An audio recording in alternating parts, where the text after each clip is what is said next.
The atmosphere in the first-class cabin froze instantly. Every conversation, every movement, seemed to pause the moment the flight attendant stepped in front of Sophia, blocking her path. "Ma'am, I believe there's been a mistake," the attendant stated, her tone sharp yet controlled. "This section is exclusively for first-class passengers." The weight of multiple gazes pressed down on Sophia, their piercing stares filled with silent judgment. It was as if her presence alone was an offense, an anomaly among the wealthy travelers draped in designer brands. Her legitimate ticket, clutched in her hand, was now a subject of scrutiny.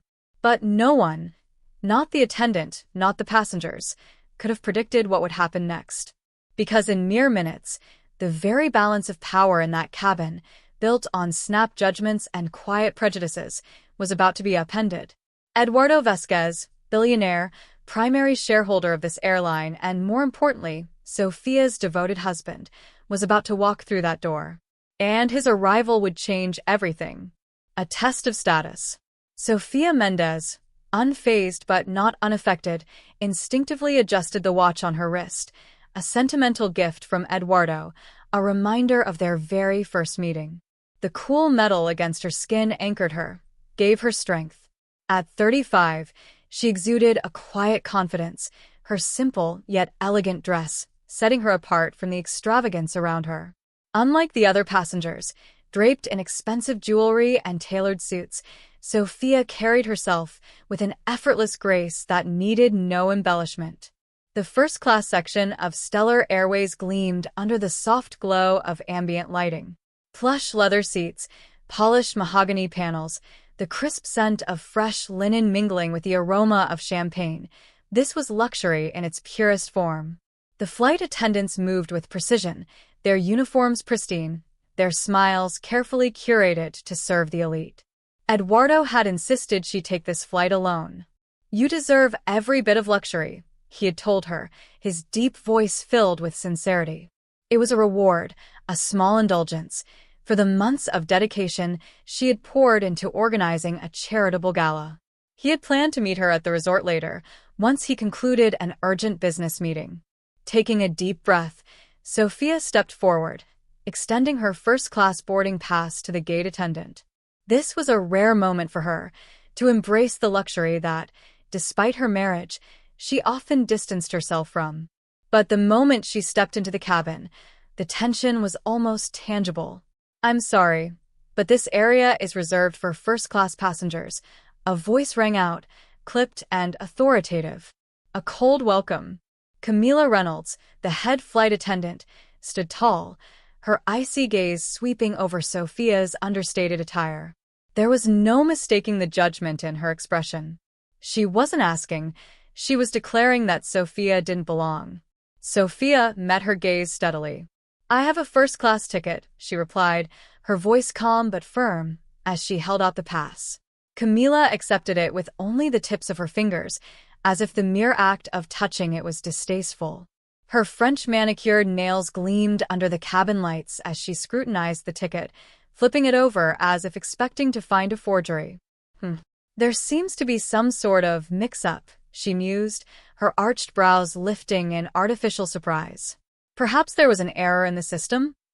She exaggerated her inspection, tilting the ticket at different angles, lips pursed in feigned skepticism. A man in an expensive charcoal suit, seated a few rows away, folded down the corner of his financial newspaper, his gold cufflinks glinting in the cabin's light. "Happens all the time," he remarked, loud enough for others to hear. "Economy class is getting a little too ambitious these days." A ripple of reactions swept through the cabin. Some passengers exchanged amused glances, their smirks barely hidden. Others whispered behind perfectly manicured hands, their eyes darting between Sophia and her modest attire.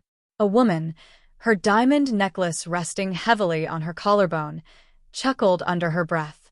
"Oh, darling," she murmured, voice dripping with condescension. "Everyone tries something like this for an upgrade. Next, she'll be telling us her husband owns the airline." More laughter, some hushed, others outright dismissive.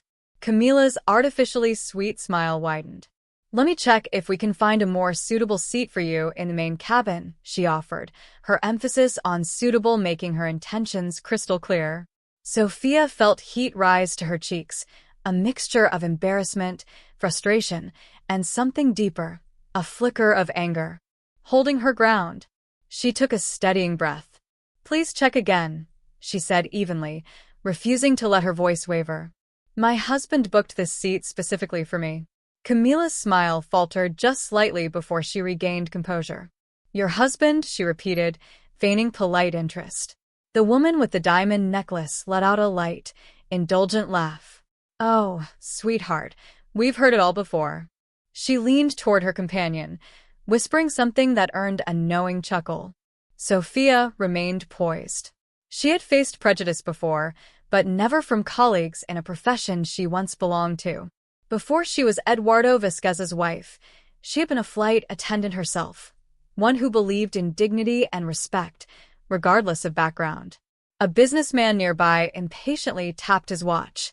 "Some of us have meetings to get to," he muttered. "Can we please sort this out quickly?" Camilla's expression smoothed into one of fake professionalism. "Ma'am, please step aside while we clarify the issue," she instructed, her voice saccharine but firm. "Perhaps you'd be more comfortable waiting at the boarding gate." Sophia knew that tone. It wasn't a suggestion. It was a dismissal. A mix of emotions swirled inside her: frustration, humiliation, and the quiet urge to simply state who she was. One word. That's all it would take. The moment she mentioned Eduardo's name, the entire situation would flip.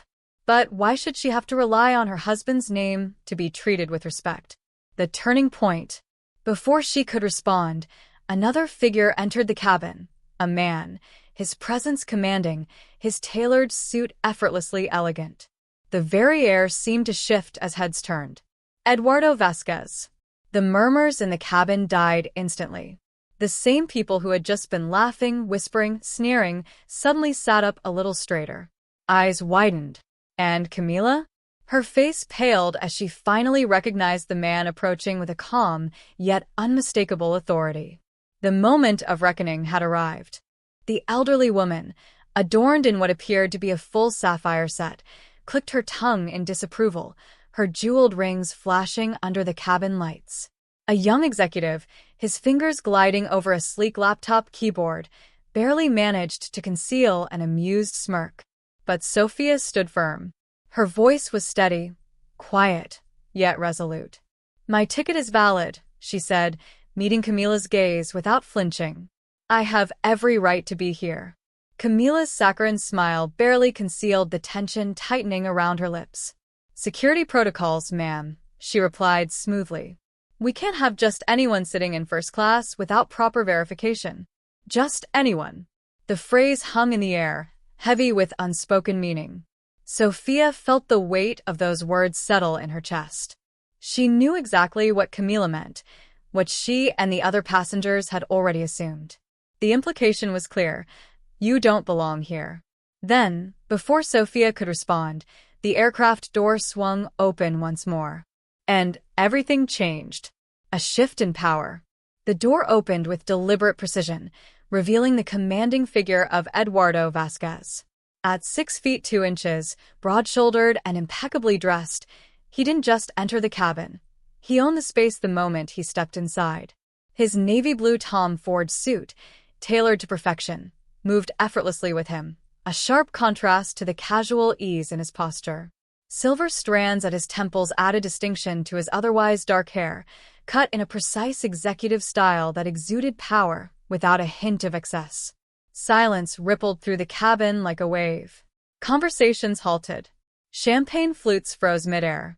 Passengers who had just moments ago exchanged smirks and whispers now found themselves straightening in their seats, their expressions shifting from amusement to something far less certain. Eduardo's steel blue eyes, sharp and calculating, swept across the cabin, absorbing everything in mere seconds. His gaze finally landed on Sophia, his wife, his queen, and the sight of her, being questioned, being doubted, made something cold and dangerous settle in his chest. Though his expression remained unreadable to most, Those who truly knew him would have noticed the slight tightening around his eyes, a silent but unmistakable warning.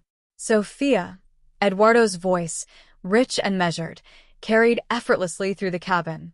Deep, steady, yet laced with an undercurrent of authority that made the hairs on the back of Camila's neck stand on end. Is there a problem? The reckoning begins. Camila and the cabin manager exchanged frantic glances, the confident air they had held mere moments ago dissipating like mist under the morning sun. "Sir, we were just resolving a small seating confusion," the manager hastily explained, his previous authority melting into something closer to nervous deference. His posture shifted subtly, shoulders squaring as if attempting to recover lost ground. Eduardo took a single step forward. It wasn't aggressive. It wasn't rushed. But the sheer deliberation of it made the tension in the cabin thicken. "That's my wife's seat," Eduardo stated, his voice smooth yet unmistakably firm. 2A, correct? His accent, carrying the faintest remnants of his Spanish heritage, gave his words an elegance that almost belied the sheer weight behind them. Camila's lips parted slightly, but no words came out. Her throat bobbed as she swallowed hard, the color draining from her face as recognition dawned. Her husband. Passengers shifted in their seats, a low murmur spreading like wildfire through the cabin. Eduardo Vasquez, billionaire, business mogul, the majority owner of this airline. And the woman they had dismissed? The one they had mocked and questioned? His wife. Eduardo moved with measured grace, positioning himself beside Sophia. He placed a single hand at the small of her back, a gesture so subtle yet undeniably protective. A claim. A reminder. The six-figure watch on his wrist gleamed under the cabin lights. Not ostentatious, not flashy, but to those who understood wealth, it was unmistakable. "Yes," Eduardo continued, his tone polite but edged with something far more potent. "Sofia Mendez Vasquez, my wife. Has there been an issue with her accommodation?" Though his words were framed as a question, they carried the unmistakable weight of a demand. A moment of realization. The manager's carefully composed mask cracked visibly. "Mr. Vasquez, we had no idea," he stammered, his voice tinged with sudden anxiety. "We were just following protocol." "Protocol to verify what exactly?" Eduardo interrupted, his gaze like a scalpel, dissecting every excuse before it could even be spoken. His eyes moved from the manager to Camila, pinning each of them in turn. "Whether my wife belongs in first class based on her appearance." The cabin plunged into absolute silence. The type of silence that swallowed every breath, every heartbeat. The type of silence that condemned. Camila opened her mouth, but no words came. Her lips trembled, her carefully applied lipstick suddenly feeling too heavy, too visible. "Mr. Vasquez, we didn't know," she stammered, her voice stripped of all previous condescension. She had stood so tall just moments ago, armed with her rigid sense of superiority, her uniform worn like a badge of status. Now, that very uniform seemed to betray her, her gold-accented name tag quivering against the rapid rise and fall of her breaths. A single bead of sweat trailed along her hairline, threatening the perfection of her polished appearance. Eduardo didn't move, didn't raise his voice, but his presence alone was suffocating. At 45, he carried himself with the quiet confidence of a man who had built everything, not through inheritance, not through favors, but through ruthless intelligence and unshakable determination. "Clearly," he murmured. One word, but it was enough. Enough to act as both judgment and sentence. The aftermath. Eduardo's gaze flicked to Sophia, his wife, the woman he adored, the woman whose strength had drawn him to her from the very beginning. And what he saw made something harden in his chest. Her embarrassment, the slight stiffness in her posture, the way she had squared her shoulders, as if bracing herself for battle when she should have never had to. No. This would not stand. And as the realization of their mistake spread through the first-class cabin like an unforgiving tide, the weight of their misjudgment settled onto every passenger who had laughed, sneered, and assumed. They had made a critical mistake. and they were about to learn just how costly that mistake would be.